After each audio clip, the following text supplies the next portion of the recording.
Nag-comment sa atin nakapansin-pansin. Huwag naman sana ganyan, ma'am. Paano ka pa irerespeto ng mga lalaki kung ganyan yung bungad mo? Tsaka hindi lang ikaw ang babae, isipin mo naman yung mga kapuri mo. Para sa akin hindi maganda yung chat mo na yan kasi ang nanay ko babae. May anak din akong babae.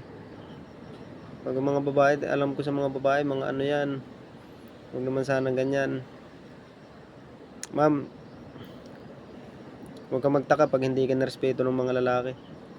At saka yung comment mo na yan, kahit hindi ako kagapuhan, kagandahan lalaki,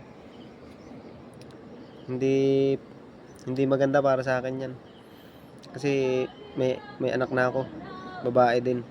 Huwag naman sana ganyan para hindi mapasama, bumaba ang pagtingin ng mga lalaki sa inyong mga babae.